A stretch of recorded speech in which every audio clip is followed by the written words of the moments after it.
Este 30 de julio, el sábado pasado, se cumplieron 20 años de aquel feriado bancario de varios días que marcó la mayor crisis de la historia del Uruguay. El aumento del desempleo, de la pobreza, de la indigencia y de la emigración dejarían cicatrices profundas en nuestra sociedad. Mucho tuvo que ver con esto la economía de ciertos países que también atravesaban un momento complicado, como por ejemplo Rusia, Brasil y también Argentina. Pero también tuvo que ver un grupo de familias codiciosas que literalmente vaciaron el país en muy pocos meses. Hoy, en La Letra Chica, crisis a 20 años del 2002. Capítulo 1, antecedentes políticos y económicos en nuestra región. La sociedad uruguaya, que disfrutó en la primera mitad del siglo XX de un estado de bienestar y de políticas sociales avanzadas, comenzó el XXI inmersa en el estancamiento y en una crisis devastadora. Bancos quebrados, corridas bancarias, la gente aglomerándose frente a cajeros automáticos que no tenían dinero. Se desataba una angustia colectiva que parecía incontrolable. El gobierno decretó un feriado bancario porque no tenía ni un dólar más en sus reservas. Los negociadores uruguayos jugaban sus últimas cartas en los Estados Unidos ante el Fondo Monetario Internacional. En las calles de Montevideo, varios comercios eran saqueados y una ola de rumores obligaban a cerrar otros tantos negocios. Se abrían las puertas a una nueva ola migratoria. En la calle, todo esto se traduce en una pérdida del 30% del poder adquisitivo y en una pobreza que se multiplica por 2, hasta llegar, según cifras oficiales, a casi el millón de pobres e indigentes. Es necesario mirar hacia adentro y para los costados. Historiadores identifican 3 antecedentes clave: una fuerte recesión económica que venía del segundo gobierno de Julio María Sanguinetti, un foco de fiebre aftosa que atacó la principal industria uruguaya, la ganadera, y la crisis económica, pero también institucional, que tuvo Argentina en 2001. El país tenía un sistema financiero debilitado, una producción contraída, elevada inflación y un desempleo que llegó a niveles históricos. A mediados de abril se realizó la protesta más significativa de ese año. El PIT-CNT y la Federación Rural convocaron a una marcha hacia el obelisco de Montevideo. La situación era asfixiante y las autoridades económicas tenían que tomar medidas aún más duras. El gobierno decidió hacer un nuevo ajuste fiscal que, fundamentalmente, aumentó el impuesto a las retribuciones personales. En Uruguay se está dando un proceso que se llama infantilización de la pobreza, es decir, que los sectores más vulnerados tienen que ver con la infancia y la adolescencia. Podemos citar en cifras, a grosso modo, que aproximadamente 6 de cada 10 niños entre 0 y 4 años viven debajo de la línea de pobreza. No es posible pensar un país fundido con bancos florecientes. No es posible pensar que cierren las fábricas, que cierre el agro, que cierre el comercio y que los bancarios no nos va a tocar. Es mentira pensar que a los bancos no les va a tocar. Probar lo que ha sido la excepcional capacidad de resistencia de este país a una crisis tan tremenda como hemos vivido. El país puede contar con el Partido Nacional como fuerza positiva para todo lo que sea mantenimiento de estabilidad. ¿Cómo viví? ¿Cómo viví? Yo no sé si vivía. Les prometiste al pasar una mentira que creyeron sin protestar. Yo no te escucho, que ahora quieras darme pena y te largues a llorar. Yo no te quiero acá. Disfruta, tal vez mañana no estés más.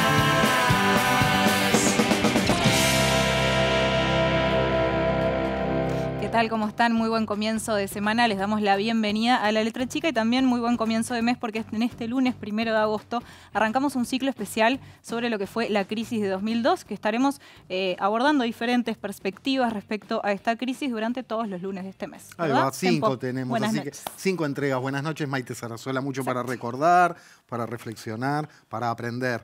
Y aterrizamos ya desde una mirada del contexto internacional y particularmente regional, que como recordamos tanto tuvo que ver, pero desmenucemos a continuación con nuestro analista internacional, columnista del programa Álvaro Padrón, porque había expresiones clásicas, ¿no? Como aquello de como el Uruguay no hay, y aquí ciertas cosas no pasan con respecto a la América Latina. En este caso se comprobó que golpeó fuerte la coyuntura, pero lo hablamos con Álvaro a continuación. ¿Cómo estás? Muy bien, ¿ustedes? Bien. Buena idea esta, ¿eh?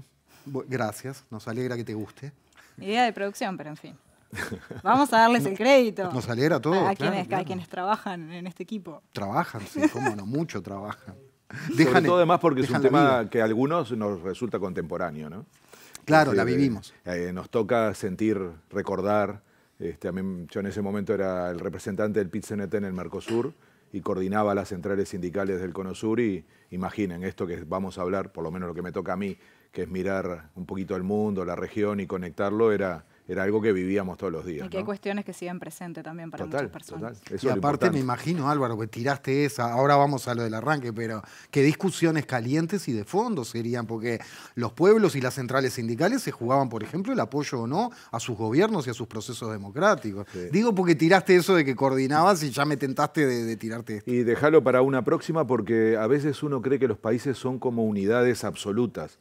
Y entonces vos decís, mis intereses en Uruguay, los intereses de los argentinos, y la cosa está mucho más cruzada, ¿eh? Yo me sentía mucho más identificado con una trabajadora o un trabajador argentino que con un banquero uruguayo, por ejemplo. Hablemos del contexto entonces. ¿Qué pasó con la región? ¿Cómo nos pegó? ¿Cómo recordamos y explicamos todo aquello?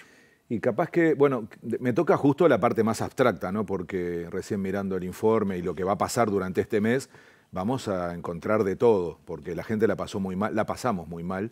Entonces, cuando logremos llevar a cosas concretas, vamos a recordarnos sobre todo de las consecuencias. Acá capaz que me toca a mí hablar un poquito más de las causas, pero quiero sobre todo hablar de que estas cosas tienen una conexión siempre internacional, ¿no? Al final es el sentido de mi intervención. Me dejaron picando igual lo de los lugares comunes uruguayos, ¿no? Esto de que somos excepcionales, que aparecía también en el informe, ¿no? Esta idea de... Que nos diferenciamos de lo que es la región. Y a nosotros no nos pasa, y nos pasó. ¿Se acuerdan con la discusión de las ultraderechas? Algunos dicen que tampoco va a pasar, y ahí andan. Entonces, me molesta un poco ese asunto, y creo que además, cuidado con la autocomplacencia, ¿no? Con la idea de que estamos bien y que, en fin. Lo otro que también me pasa con esto de los lugares comunes, voy a usar a un genio uruguayo que ya no está, que lo resumía diciendo que sponsor la muerte. Es un lugar común en Uruguay, ¿no? El de creer que con el tiempo las cosas ya no son tan malas como fueron, ¿no? Ni las recordamos tan mal. El corto Buscaglia, ¿no? Que sponsor la muerte, decía él. Porque él decía que a gente genial no la valorábamos en su momento, se refería sobre todo a Mateo, pero yo ahora uso la inversa, que es que la muerte genera una maravilla de gente que no fue tan maravilla. No me importa tanto, hoy yo no voy a nombrar a nadie, porque está lleno de nombres la crisis del 2002, de algunos casi heroicos, no voy a hacer eso. Me molesta mucho que los procesos que fueron muy dolorosos y muy complejos después se recuerden solo por cosas positivas. Eso sí me preocupa, porque además corremos el riesgo que se repitan. Me parece que ese olvido tan selectivo es muy peligroso. Yo, en esto de mirar la región y el mundo, voy a dejar afuera la parte económica, que viene Gabriela después, la parte política que viene Daniela, aunque por lo que les dije de mi protagonismo en esa dimensión sindical, no puedo olvidarme de la concertación para el crecimiento, del obelisco, de juntar a un Manini Ríos, versión arrocero, con el PIT-CNT. O sea, pasaron cosas... Lo que decías, Gabriela Mordecki, que viene en el segundo bloque, Daniel Chasquetti en el tercero, y en el tercero vamos a estar repasando con Daniel justamente esto que tú decías. Perdón que hice solo los nombres, pero... Para ya ir avisando. Aparte todo va a salpicar todo, los temas son así. Está todo conectado. ¿Cómo se resolvió políticamente la crisis, socialmente, por qué no hubo estallidos? Todo eso tiene mucho que ver y también te trae a la región, porque nosotros mirábamos todo el tiempo la televisión viendo lo que pasaba en los otros países, algunos hablan del efecto contagio. Lo que quiero decir claramente es que siempre hay una conexión internacional. O sea, esto nunca se explica sin contexto. No es que pasa por casualidad o por una cuestión natural. Hay conexiones internacionales, hay influencia internacional. Maite en Sin Frontera eso le llama interdependencia. Es así. Ya lo era en esa época, ahora es absoluta. pandemia mediante, no sé, inflación por la guerra. Estamos ahora acostumbrados mucho más a esa interdependencia. En aquel momento no tanto, pero existía, más aún en un país chico. Y esa es una de las características de la crisis del 2002. Nuestra dependencia, nuestra interdependencia, nuestra exposición, que sin embargo no tiene que ser visto como una cosa insalvable. Cuidado con esto, porque si no, ¿se acuerdan eso de estornuda Argentina y nos resfriamos nosotros?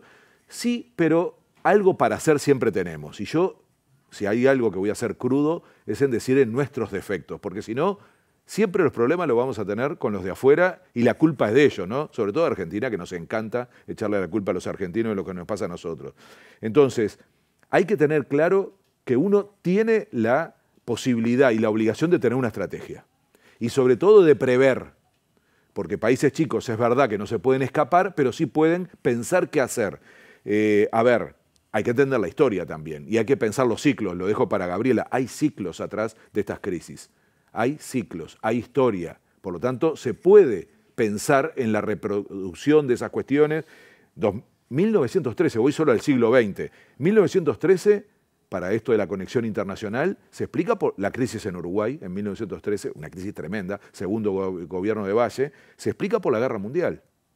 Imposible salirse. 1932, miren, bien, esto de Uruguay un poquito más lento, ¿no? Los coletazos del 29, la Gran Depresión del 29. 1965, crisis del Banco Transatlántico. Familia Peirano, recuerden ese apellido. 1982, la tablita, dictadura. También región. Incluso muchos dicen que la del 82 es la madre de la crisis del 2002. ¿Por qué? Y acá viene lo que a mí me parece más relevante de pensar en cuanto a esto de la conexión internacional. ¿Qué papel jugaba Uruguay? No es solo qué nos pasó con los demás países hacia nosotros, sino qué papel jugábamos nosotros. La crisis del 2002, si tiene algo que ver con la crisis del 82, es porque durante la década del 80 y el 90, Uruguay fue camino a construir un modelo de país. No éramos cualquier país. Teníamos una economía dolarizada y una economía bancarizada. No es un problema que los países tengan un banco. El problema es cuando el sistema financiero se transforma en el centro. Jaffe dice en un libro fantástico, el eje central de la estructura económica era el sistema financiero. Por lo tanto, algo que se menciona mucho cuando se habla de esta crisis es que era un sistema financiero que no se veía atravesado por demasiados controles. Bueno, digamos, ni que hablar, porque además vienen dos frases que en esa época se hablaba mucho. Patria financiera, a algunos no les gustaban, y decían, no, plaza financiera. Después voy a usar algunos nombres más duros. Y esto fue el resultado de una política. Esto no nos obligó nadie a hacer esto. No es que Argentina, Brasil, el primer mundo, esto de la interdependencia tiene un efecto, pero también hay responsabilidades de qué tipo de política llevamos adelante en nuestro país. Fue un proyecto que además algunos lo hicieron porque les convenía. Esto es algo que yo insisto mucho, buscar detrás de momentos históricos los intereses para saber por qué y por qué algunos hacían lo que hacían. Junto a esta idea de la plaza financiera, de la patria financiera, estaban tres grandes reformas de esa época en toda la región. Apertura comercial, que tuvo su versión en el Mercosur, desregulación del mercado laboral, flexibilizaciones llaman algunos, y privatizaciones. Estas tres cosas fueron las características de la época que Uruguay además la asoció, mucho más que Brasil y Argentina, a poner en el centro al sistema financiero. Entonces, esto fue una concepción que nadie nos obligó, se desarrolló aquí en Uruguay y terminamos pagándolo carísimo, porque la especulación financiera le pasaba por arriba al sistema productivo. Dicho de otra manera, era mucho más rentable dedicarse a poner plata en los bancos que a invertir en trabajo. Y estoy hablando inclusive del agro, no solo de algo mucho de más largo plazo que la industria, que ya nos venía pasando ese proceso de primarización de la economía. Lo mismo le pasó al norte rico en el 2008. Y esa crisis, que es famosísima porque es la primera crisis del norte rico. La que se asocia con la burbuja inmobiliaria. La burbuja inmobiliaria y la burbuja financiera. Algunos le llamaban la ruleta rusa financiera. Nosotros ya teníamos experiencia tantos años antes sobre eso, porque al concentrar tanto un país en el sistema financiero, estás en el horno. Durante mucho tiempo te puede ir bárbaro, y por eso es tan central el papel de AEBU, por eso pasaron cosas tan vinculadas a eso, por eso la solución terminó siendo financiera. Pero cuidado, porque si nos olvidamos de esto, no le vamos a adjudicar la responsabilidad a los que construyeron. Después nos queda la idea de los que robaron, ¿no? Pero hubo una estrategia de país para llegar ahí. Y los responsables, que por momentos luego vuelven a ser héroes, como si de vuelta que sponsor la muerte, se encargaron de que pasara eso y que Uruguay ocupara ese lugar. Y los costos de esto, como le está pasando en Europa y Estados Unidos desde la crisis del 2008, no son solo económicos, que son enormes desde el punto de vista económico, son también sobre la democracia. Eso se la dejo a Daniel para que explique que al final también los efectos de una crisis económica termina deteriorando la calidad de la democracia y sobre todo la confianza de la gente en la democracia. Y Álvaro, a ver, entonces vos planteás esta necesidad de repensar los vínculos a nivel de la región, pero sin embargo hay quienes plantean que, actualmente estoy hablando igual, ¿no? Esta cuestión de pensar un Uruguay un poco más solo, digamos, a nivel de política exterior y de los vínculos que se están dando a nivel regional, pensando, por ejemplo, y tomando como ejemplo lo del Mercosur. ¿Es un poco loco entonces o cómo lo ves vos? Yo creo que es un poco loco. En las discusiones que estamos teniendo últimamente es muy claro porque estamos queriendo negociar con el resto del mundo como si tuviéramos condiciones para hacerlo. Por lo tanto, la región va a ser clave. Pero es un poco loco también porque nunca va a ocurrir, porque sigo diciendo que los países no se pueden mudar. No se inventó ni la máquina ni el sistema para decir saco a este país y lo llevo a otro lugar. O sea, los vecinos seguirán siendo lo mismo para bien y para mal. Hablamos mucho de lo mal. En general tendríamos que hablar bastante de lo bien. Y yo digo que en este caso, que es muy recurrente echarle la culpa a los vecinos, nosotros tenemos mucha responsabilidad del perfil de la crisis que tuvo Uruguay por esto del sistema financiero. Pero agrego, nosotros hacíamos cosas que perjudicaban a Argentina y Brasil. ¿Cómo, por ejemplo? Paraíso fiscal. Se van a enojar un montón porque van a decir que técnicamente Uruguay no era un paraíso fiscal. Bueno, nosotros, de hecho, facilitábamos que vinieran inversiones sin cobrarles impuestos, habíamos creado las AFIS, que eran unas sociedades anónimas, teníamos secreto bancario. ¿Vieron eso de que un perro, o sea, es un animal con cola, 4 patas y ladra? Bueno, se parece mucho a un perro. Nosotros nos parecíamos demasiado a un paraíso fiscal, pero no lo decía un grupo de gente un poco conspirativa, no.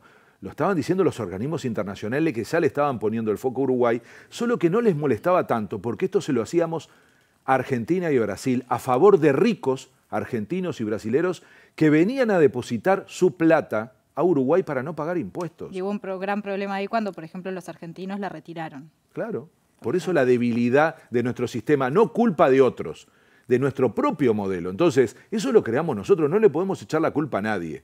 Y eso lo crearon algunos y eso explotó. Eso explotó. Eso sí fue lo que en un momento fue insostenible, hizo que tiene 20 puntas más esta situación económica. Estuvimos a punto de una cesación de pagos. Se podían, no sé, dejar de hacer operaciones en el CTI. No había, digamos, toda la sociedad se afectó, pero este asunto de un modelo de país centrado en el sistema financiero, ese fue un asunto nuestro, inventado por nosotros, inventado por algunos que creyeron que ese era el país de los vivos.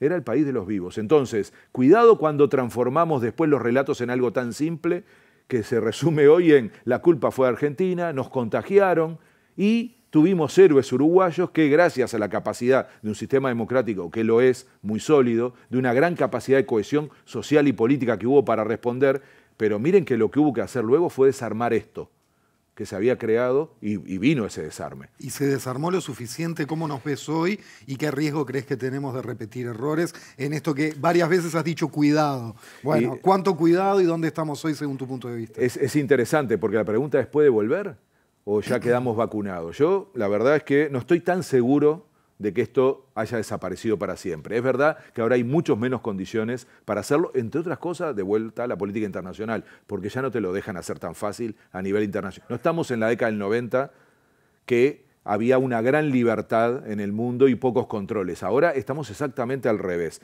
Pero es muy importante haber asumido que durante un tiempo esto se desarmó también con políticas propias. Es más, la propia negociación de la crisis nos obligó. En el 2002, mientras se negociaba con los organismos internacionales, hubo que hacer leyes para garantizar la transparencia. Yo siempre digo, ¿no?, la idea del secreto bancario. ¿Se acuerdan que yo juego con esto de los términos que parecen lavarle la cara a ciertas cosas? Paraísos fiscales, cuando en realidad es una guarida fiscal, un delito. No sé, en este caso... Flexibilización laboral. Flexibilización como algo positivo, cuando en realidad me están sacando derechos. Bueno, esto es igual, ¿no? Esta idea de que el secreto bancario era una virtud de Uruguay. ¿Por qué secreto? ¿Por qué tiene que haber algo secreto si no está mal? Entonces, con eso, el secreto bancario se defendió en este país como una causa nacional.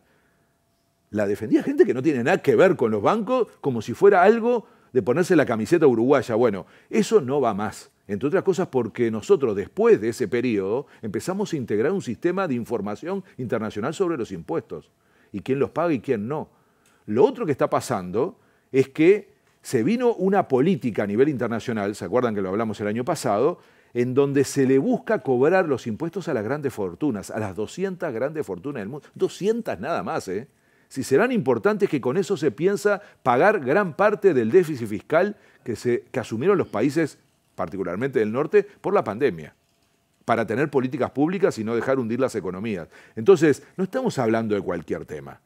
Y ellos no van a dejar, y ojalá nosotros seamos parte de un sistema y no quedarnos solo queriendo guardar un pedacito, no van a dejar que vuelva a haber esta lógica de paraísos fiscales, de no pagar impuestos, de tener zonas especiales que no tributan, llámese zonas francas, donde se promueven inversiones para no pagar impuestos. Es decir, y mucho menos que países que están comprometidos a dar información no la den, que se llama transparencia.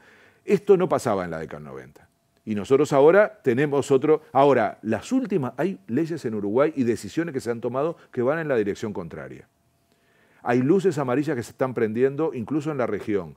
Hay casos... Voy a nombrar a pobre Shakira, pobre entre comillas, Messi, son famosos y entonces suena que cuando evaden el fisco, tienen líos judiciales. Eso ayuda a comprender en la sociedad que no va más. Y les agrego un caso muy preocupante que está pasando en Paraguay. Candidato a presidente, Cartes, que es denunciado por el gobierno de Estados Unidos de que evade impuestos, lava dinero. Hay un escándalo en Paraguay porque es candidato. Bueno, en Paraguay hay mucha plata uruguaya, mucha. Debe ser de los pocos lugares donde hay más inversión uruguaya que la que recibimos de ese país. Casi siempre recibimos inversión extranjera. Es el único caso casi en el mundo donde hay inversión uruguaya de una manera enorme. En algún momento va a saltar esto porque, repito, estamos como involucionando en algo que por suerte, desde el punto de vista económico y desde el punto de vista ético, habíamos dejado de ser, que era un país que hacía algo que estaba mal y que perjudicaba a sus vecinos, no a personas, que algunos se beneficiaban mucho, a los países. Entonces, dar vuelta un poquito a esta historia es parte, me parece, de este ejercicio que ustedes quieren hacer durante este mes, porque si no nos vamos a quedar con uno de los lugares comunes que decíamos al principio, que es los uruguayos hacemos siempre cosas extraordinarias, somos distintos y por sobre todas las cosas recordamos luego las cuestiones como si hubieran sido solo buenas y no tuvieran parte de nuestra culpa. Álvaro Padrón, como siempre, muchísimas gracias. A ustedes y éxito con el ciclo que empieza hoy. Bueno, como les comentábamos, en el próximo bloque vamos a estar hablando con la economista Gabriela Mordecki, así que quédense que ya venimos.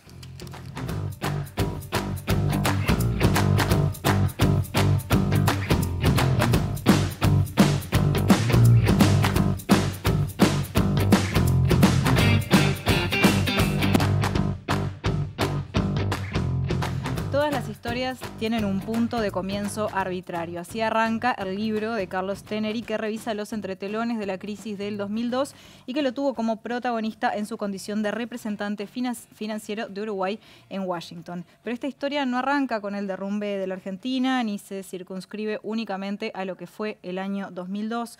Por el contrario, la sucesión de eventos que generaron la crisis empezó del otro lado del mundo y bastantes años antes. Justamente para darle un contexto de lo que ocurría en el mundo a nivel económico, previo a la explosión de nuestra crisis del 2002, recibimos nuevamente en La Letra Chica, digo nuevamente porque ha venido ya al programa y nos ha regalado su sabiduría, a la economista Gabriela Mordecki, integrante, como ustedes saben, del Instituto de Economía de la Facultad de Ciencias Económicas y Administración de la UDELAR. Gabriela, gracias. Gracias a ustedes por la invitación. Por es venir con tu conocimiento a cuestas y tu capacidad para transmitirlo. Recién lo mencionaba Padrón, responsabilidad externa, responsabilidad interna. ¿Cómo ves esa tensión y cómo le echas una mirada a eso de forma resumida? Sí, yo creo que Uruguay, o sea, simplemente uno mira el mapa y se da cuenta que siempre el exterior nos determina. O sea, Uruguay siempre fue, desde antes de nacer como nación, digamos, un país, una región influida por todo lo que sucede alrededor. Y cada vez el mundo más globalizado, eso nos impacta más. Además porque Uruguay es una economía pequeña y abierta ya hace muchos años. Por supuesto que lo que suceda en nuestros dos grandes vecinos es muy importante. Tal vez en aquellas épocas era aún más porque las políticas económicas muchas veces eran las mismas que se aplicaban en varios de los países de la región, en particular Argentina y Uruguay. Muchas veces ya sucedió en los años 80 con la posterior crisis, ¿no?, de la tablita. En Argentina se aplicó la misma política, o sea, no eran políticas que nosotros se nos ocurrían, sino, bueno, venían las recetas, ¿no?, sobre todo para combatir la inflación. ¿FMI u otros actores? Bueno, sí, digamos, ahí en los 90, o sea, en los 80, sí, bueno, puede ser Fondo Monetario, pero también habían como otras conjunciones, digamos, de organismos que indicaban o promocionaban cierto tipo de políticas. En los 90 se hizo famoso lo que se llamó el Consenso de Washington, que fue como una reunión, ¿verdad?, de distintos organismos y personalidades que se pusieron de acuerdo en cómo había que sacar el mundo adelante, privatizando todo y quitándole al Estado roles que hasta ese momento se consideraba que eran, digamos, funciones de un país moderno, ¿no? Entonces comienza este otro camino que, bueno, muchos países lo enfrentan, digamos, o lo hacen con mucho más ahínco, ¿no? Argentina, pero también Brasil, Chile, ¿no?, de la región. Uruguay, en ese sentido, vía algunos plebiscitos y leyes especiales, ¿no?, que se genera como una protección mayor al Estado en ese sentido. Y Uruguay mantiene muchas empresas de servicios públicos que en otros países no existen. Pero más allá de eso, en los 90, digamos, vuelve el problema de la inflación. No lograron terminarlo con los modelos, digamos, que se aplicaron en los 80. Vuelve la democracia, ¿no? También en Argentina y en Uruguay y en Brasil. Y se aplica otros modelos. Se firma el Mercosur, ¿no?, que, bueno, que es algo como un acuerdo comercial ahí, digamos, es inicios de los 90, y los tres países, en distintos momentos, pero aplican políticas monetarias, sobre todo, similares. Un peso, un dólar Argentina, Uruguay, una banda de... Siempre somos, ¿no?, más pragmáticos, no tan deterministas. Una banda de flotación, y Brasil, ahí a mediados de los 90, en el 94, plan real, también un real, un dólar. Ahí como que los tres países juntos dejan de tener aranceles, se integran, tienen monedas, ¿no?, que van parejas, y aumenta muchísimo el intercambio, el comercio. Uruguay exportaba casi la mitad de las exportaciones, Argentina y Brasil, y la relación entre Argentina y Brasil también muy importante. La industria argentina, sobre todo el sector automotriz, exporta mucho, ¿no?, y tienen complementación en modelos, las distintas empresas. Pero bueno, el mundo va avanzando por otro lado, y muchos países empiezan a tener dificultades para pagar deudas, el tequila en el 95, la crisis asiática en el 97 y la moratoria rusa que se llamó en el 98, o sea, Rusia no pudo pagar y Brasil empieza a sentir estos efectos y el gobierno decide abandonar digamos, el real, la paridad con el dólar y devaluar. Enero del 99. Y bueno, ahí que Argentina y Uruguay, tan atados que estaban los tres países, ¿no? Marchando como juntos. Y bueno, el mayor, además, ¿no? Brasil es el mercado más importante. Y bueno, nada. Lo que se dijo en el momento... Recordemos, sí. Perdóname, Gabriela, que cuando un país asociado con otros, digamos, se suelta del tipo de cambio del dólar, libera y devalúa, genera ventajas competitivas con respecto a los otros. Exactamente. Ahora, ¿qué se dijo en ese momento? Brasil va a volver la inflación. Esta devaluación se la come la inflación enseguida.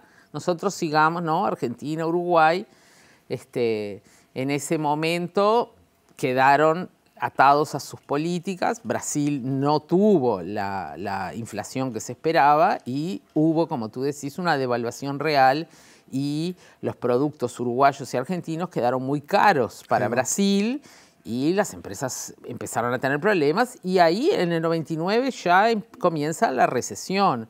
Tanto Argentina como Uruguay, el PIB empieza a caer, empiezan, ¿no? Los problemas. Y esto que ustedes que se comentaba hoy más temprano de la parte más financiera, bueno, es como una parte que capaz que fue como la gota que derramó el vaso, pero los problemas económicos de base eran muy importantes, ya desde años antes. El sistema financiero uruguayo tenía, bueno, sí, características especiales, ¿verdad?, que generaban confianza a los argentinos, pero además el gobierno uruguayo cometió un error ahí muy grande, que fue admitir al Banco de Galicia, un banco argentino. O sea, existe el sistema bancario, digamos, de plaza, llamamos, que tiene una serie de normas y reglas que cumplir, pero frente a ellos el Banco Central actúa como lo que se llama prestamista en última instancia. O sea, tenés un problema, le pedís al Banco Central, el Banco Central te tiene que ayudar. Después está lo que se llama la banca offshore, o sea, la banca que solo puede tener relaciones con no residentes. El Banco de Galicia estaba instalado en Uruguay, pero actuaba como banca offshore. Una serie de negociados ahí empiezan a querer que ¿por qué? Bueno, porque tenía ventajas y lo admite como banca de plaza. Sin embargo, cuando quiebra Argentina, básicamente el problema es el corralito, ¿no? No se puede. Y vienen los argentinos acá a buscar su plata, el gobierno dice... es un banco que solo atiende a argentinos, déjenlo que caiga. Bueno, ¿para qué lo admitieron como banco de plaza? Entonces, digamos, a todo se suman algunos hechos. Esto es un error, o sea, el no haber devaluado en el 99, a la larga, capaz que en el momento, bueno, no lo veíamos tan claro, pero a la larga... por supuesto que fue un gran error. O sea, ¿se podía prever de alguna manera que se venía una crisis viendo lo que pasaba en Brasil y luego lo que pasó en Argentina respecto a estas cuestiones que no se implementaron que estás mencionando? Sí, bueno, yo creo que sí. O sea, la falta de competitividad y cómo resolverlo y mantener un sistema que lo único que hacía... Claro, porque ¿cómo hacen los países para mantener el tipo de cambio? Todo el mundo... dice, se viene la crisis, vamos a comprar dólares, y el gobierno vende, o sea, ¿y qué hace? Se le acaban las reservas, toma un préstamo nuevo y sigue gastándolo, dándoselo a la gente. Entonces, o sea, capaz que se puede hacer unos meses, pero cuando se ve que esto no se termina, hay que tomar medidas, digamos, de decisión y no quedarse 4 años atado a una política que no tenía ningún sentido y que iba al fracaso total. Y que, digamos, en Argentina era como mucho más estricta, porque era esto, un peso, un dólar. Y por supuesto que tienen paquetes de ayuda del Fondo Monetario innúmeros, hasta que ahí en diciembre el fondo dice, se terminó, no va más, y Argentina cae ahí. Y lógicamente vienen, ahí se destapan además algunas ilegalidades que hacían además banqueros uruguayos. Bueno, a eso quería ir, porque ¿no? También recordamos mucho, como decía Padrón hace un rato, el vaciamiento de los bancos, los robos, esta cuestión del rol de los ROM y los Peirano, del Banco Comercial, del Banco de Montevideo. Sí. ¿Cómo se explica para quienes no somos expertos en economía qué es lo que hicieron ahí, esos menjunjes? Sí, bueno, tampoco yo soy especialista en temas financieros, pero creo que son como cosas distintas. Ajá. Lo que hacía los ROM, hacían como unas, como que tenían unos negocios, ¿verdad? Que sacaban, los bancos tienen que tener un capital de reserva dentro del banco, unos porcentajes sobre los depósitos que tienen que el Banco Central controla. En aquella época solamente lo controlaban a fin de mes. Entonces, durante el mes se llevaban la plata a Argentina, hacían no sé qué negocios, y cuando era el 30 del mes, lo traían de vuelta. ¿Qué pasó en diciembre? Hablamos Banco Comercial, los Roma. Banco Comercial. El corralito, no pudieron traer la plata y ahí se apareció, o sea, y ahí quedó a la vista los ilícitos que estaban haciendo. Todavía no era claro todo el negocio, ¿verdad? Porque este era un banco que además tenía, era un grupo que tenía banco en Argentina y bancos también en Paraguay, y además eran socios del comercial, bancos como el Chase Manhattan, el Credit Suisse. Entonces el gobierno uruguayo, considerando que eran bancos serios, negoció rescatarlo y decir, bueno, cada uno va a poner tantos millones de dólares, etcétera. Sí, el único que puso fue el gobierno uruguayo y el banco terminó siendo intervenido unos meses después. Lo del Banco de Montevideo... Los Peirano ahora en fue este ahí, caso. Los Peirano, ahí sí es más esto que tú comentabas, el vaciamiento, habían unas cuentas en las Islas Caimán o en otros verdaderos paraísos fiscales, que te daban unas tasas de interés fantásticas y la gente te recomendaba, decía, no, depositar lo que tenés tal cual ganancia, y bueno, nada. No existían, o sea, cuando la gente después fue a sacar su dinero, el dinero no estaba y,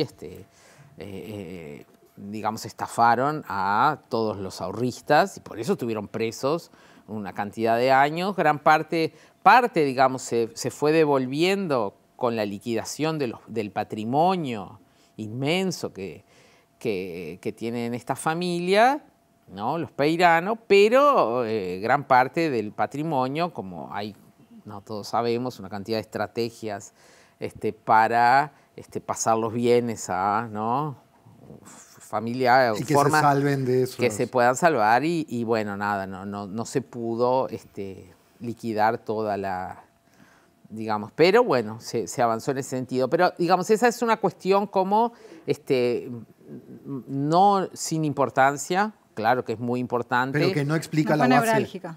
No, o sea, fue como una consecuencia más que una causa de mi punto de vista de la gran crisis económica que luego después generó, por supuesto, problemas, porque bueno, hubo como ahí, cuando ahora lo que se está cumpliendo, ¿no? Son 20 años del feriado bancario, claro, que fue el 30 de julio.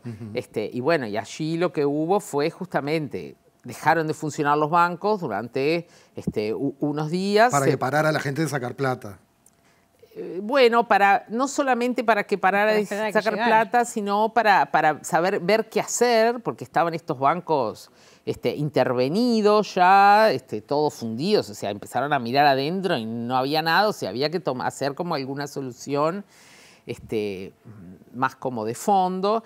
Entonces se vota una ley digamos, que ordena y se crea un fideicomiso, se pasan los fondos deudores todos al fideicomiso, ¿no? Se limpia, porque los bancos tienen no, digamos, es un poco diferente que una empresa cualquiera, porque bueno, había gente que digamos, créditos que sí se podían rescatar, había toda una parte, ¿verdad?, de depositantes, y con las partes buenas se hace lo que se llamó en aquel momento el nuevo Banco Comercial, que lo administró, digamos, fue intervenido, digamos, y fue, ¿no?, hasta que lo sanearon y lo vendieron, y hoy es lo compró, creo que es el Scotia, el que, digamos, era aquel banco que, lo compró un grupo internacional y bueno, digamos, esto pasó y una cosa que es importante, a partir de allí se tomaron muchas medidas con respecto al sistema financiero, se creó un seguro de depósito. ¿De mayor control? Sí, hay mucho mayor control. O sea, estos controles, por ejemplo, que yo comentaba que se hacían a fin de mes, bueno, se hacen el promedio del mes. O sea, Andrés, ya no es Andrés el inspector, que es una vez por mes. No. Y bueno, eso es algo marginal, pero la superintendencia del sistema financiero en el Banco Central se fortaleció, se generaron, claro, muchísimos más controles y digamos, hay leyes nuevas, ¿verdad?, que exigen el cumplimiento de una cantidad de cosas a los bancos que no existían en aquel momento, ¿no? Después, bueno, hay otros fenómenos como la mayor bancarización de la economía, ¿no?, la inclusión financiera que se promovió, que hace que además estemos muchísimo más, bueno, toda la sociedad en general,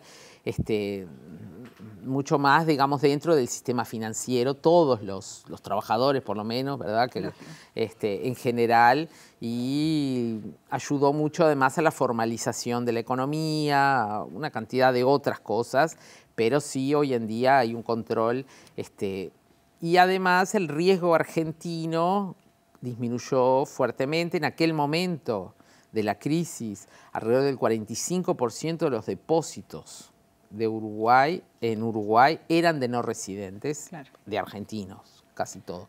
Y hoy en día ese número está en 10, 11%.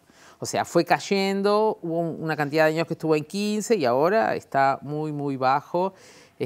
No tenemos ese riesgo, no tenemos ningún banco argentino, además operando en plaza, que fue, digamos, el gran... Porque además eso lo que generó fue como mucha desconfianza entre los uruguayos, ¿no? O sea, la gente que tenía sus depósitos... Sí, la sensación, ¿no?, de urgencia también, de decir que puede pasar, obviamente. Era como...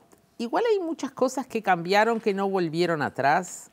En aquellas épocas la gente tenía la plata a plazo fijo, porque además rendía, claro, ¿no? Pagaban tasas de interés en dólares, ¿no?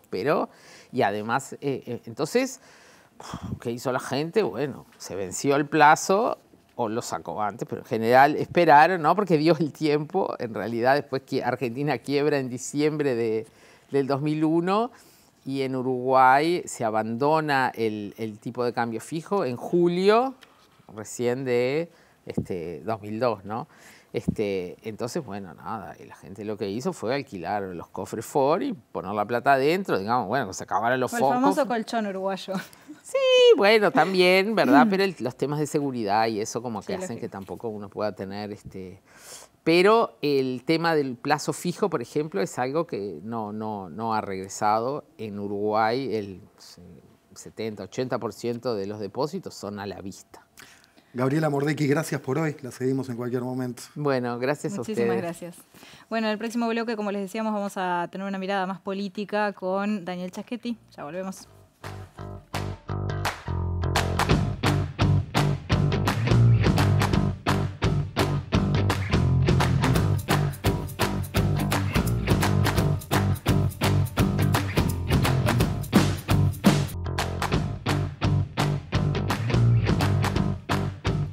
21:50, estaba buscando la hora, disculpen ustedes. Estamos en vivo en TV Ciudad haciendo La Letra Chica y en este primer capítulo, recordando la crisis del 2002 y analizándola, recibimos a Daniel Chaschetti para charlar con nosotros, el politólogo Daniel Chaschetti, que es integrante del Instituto de Ciencia Política de la Facultad de Ciencias Sociales de la UDELAR. Daniel, gracias. Buenas noches. Nuevamente a La Letra Gracias Chica. por la invitación. Por hoy al menos. En condición de invitado. Sí. Daniel, ¿qué podemos decir de la respuesta política? Veníamos hablando de lo internacional, lo económico, del sistema político con respecto a toda esa crisis tan profunda del 2002.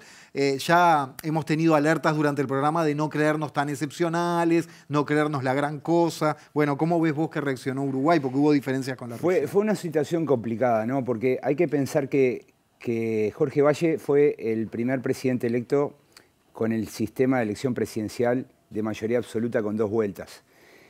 Por tanto, era el primer presidente que había sido elegido por más del 50% de los votos, pero sin embargo era un presidente débil. ¿Por qué? Porque su partido tenía solo el 33% del Parlamento, su sector político, la lista 15, era minoría dentro de su partido.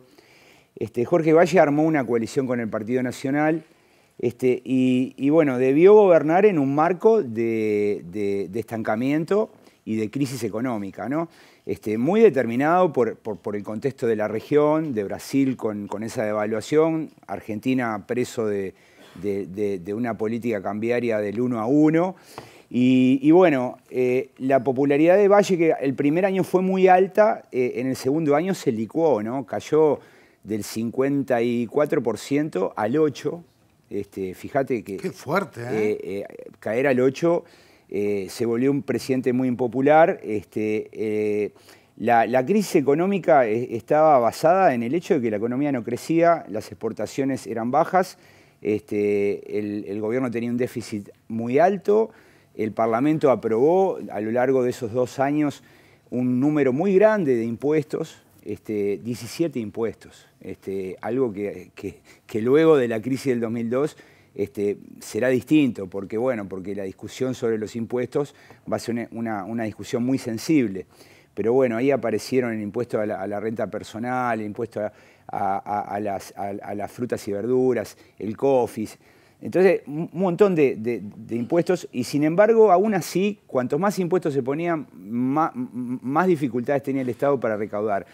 En ese marco, bueno, se generó esta situación de crisis bancaria, de fuga de depósitos, y la situación se hizo insostenible. Y yo diría que ahí el sistema político en una semana o en unos pocos días aprendió más sobre democracia que en décadas, porque la situación económica podía transformarse en una crisis institucional, tal cual quedó demostrado en Argentina. La crisis en Argentina fue en diciembre del 2001, acá la crisis fue en julio del 2002.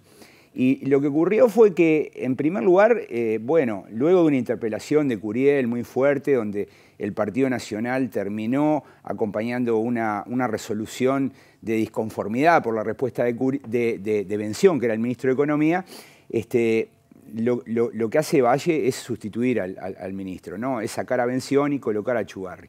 Achugarri es una figura fundamental porque era una figura que conseguía cierto respaldo político, tenía una buena relación con el Frente Amplio, con el Partido Nacional, y lo que necesitaba el gobierno para resolver la crisis económica era respaldo político. Y yo creo que ahí el trabajo de Achugarri fue impecable, porque lo que ocurrió fue que Jorge Valle pasó a un segundo plano y la cabeza del gobierno se transformó, digamos, en una especie de primer ministro. Achugarri fue clave en esa salida. Entonces yo te diría que una primera diferencia con Argentina es que en el momento más crítico el gobierno dio una respuesta política y en segundo lugar el sistema de partidos tuvo contemplación, cerró filas y buscó encontrar salidas. ¿Y qué rol cumplió ahí el Frente Amplio en el entendido también? Tú mencionabas las elecciones, de que Tabaré Vázquez había obtenido en primera vuelta el 40,1% de los votos y en la segunda 45,8%. Era el partido más grande. Claro. Era el partido más grande y bueno, tenía una posición muy relevante en el Parlamento. Yo creo que el Frente Amplio fue muy responsable porque, digamos, el Frente Amplio tenía la capacidad de sacar a la gente de la calle, como lo hizo el peronismo en Argentina. que eso fue decisivo para la renuncia de la Rúa. Y el Frente Amplio no lo hizo. El Frente Amplio sabía que tenía una responsabilidad institucional, que Jorge Valle había sido electo para gobernar 5 años y no 2 y medio, y lo que hizo, bueno, fue sostenerlo. Adentro del Frente Amplio se discutieron Hubo alternativas. tensiones internas Por que ejemplo, se hicieron públicas incluso. Varios sectores del Frente Amplio plantearon la idea de enjuiciar al presidente. Desde adentro del Partido Colorado se manejó la hipótesis de que Jorge Valle saliera y asumiera a Hierro López, pero lo cierto es que el Frente Amplio, en ese sentido, al igual que los sindicatos, tuvieron una responsabilidad bastante grande. Yo creo que el Frente Amplio sabía que en el 2004 tenía una gran chance de ganar, entonces no era atractivo presionar, pujar para que el gobierno se desestabilizara y bueno, entráramos en otra situación. Con el diario del lunes nos damos cuenta que el Frente Amplio hizo lo correcto, ¿no? Y por otro lado, dejó una gran enseñanza, ¿no? En momentos muy críticos, bueno, los partidos políticos tienen que buscar entendimientos, acuerdos. Yo he dirigido varias tesis sobre la crisis del 2002 y una de ellas recuerdo que mostraba que Achugarri estaba todo el tiempo en el Parlamento, siendo el ministro de Economía, tratando de sacar las leyes que permitieran resolver la situación crítica del sistema bancario, ¿no? Entonces, fíjate que el Parlamento llegó a sesionar sábado y domingo, y bueno, yo creo que sin la figura de Achugarri hubiese sido muy difícil, porque Achugarri como que le dio confianza. Uno cuando repasa lo que decía Mujica, Tabaré Vázquez, Astori sobre Achugarri, uno se da cuenta que efectivamente era así. Siempre recomiendo leer el libro Con los días contados,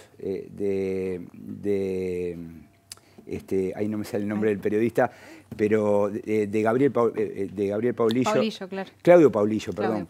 Claudio Paulillo, que es un libro excelente, que repasa día a día lo que ocurrió en Uruguay desde comienzos del 2002 hasta agosto, más o menos. Sí, no, dale.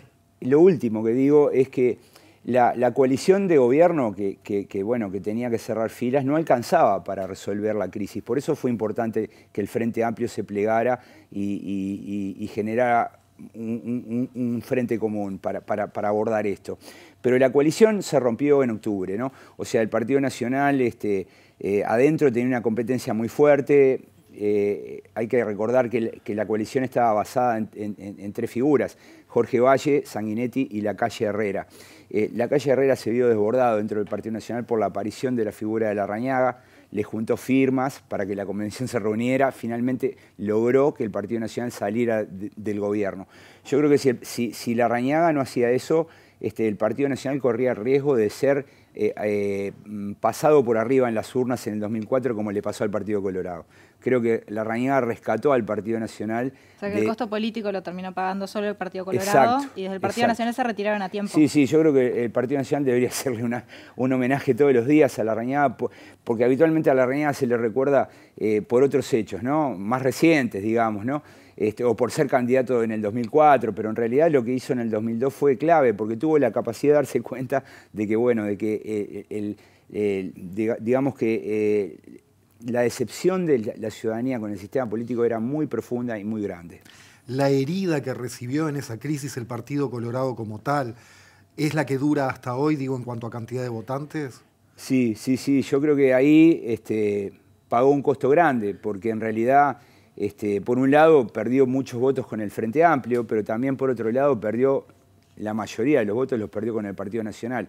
Recuerden ustedes, el Partido Nacional tuvo la peor elección de su historia en el año 99. Tenía solo el 23% de los votos. En el 2004, con la candidatura de Larrañaga, llegó al 35%.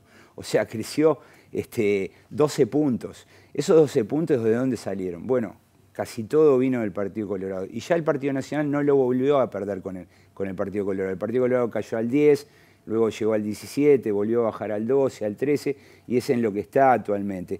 A mí me parece que sí, ese momento fue clave, y yo creo que, en definitiva, la crisis no solamente nos enseñó sobre cómo comportarnos en democracia frente a una situación tan dramática, sino que también reconfiguró el sistema de partidos, ¿no? Hoy el sistema de partidos es muy distinto a lo que era antes del 2002.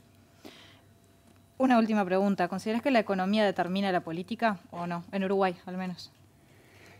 Una suavecita va a cerrar. No, está bien, no la determina. O sea, en la historia del Uruguay es una prueba de que la política tiene una autonomía relativa, Claro. ¿no? O sea, pero es muy importante, es muy importante. De hecho, hay muchos indicadores que muestran que, bueno, la evolución de la economía condiciona, ¿no? Por ejemplo, cuando uno revisa en el largo plazo la relación que hay entre la inflación y la popularidad de los gobiernos, es una correlación muy fuerte. O sea, un punto de inflación puede hacer caer varios puntos la popularidad de los gobiernos. Eso no es un problema de este gobierno, sino es histórico. Por ejemplo, los déficits fiscales, ¿no?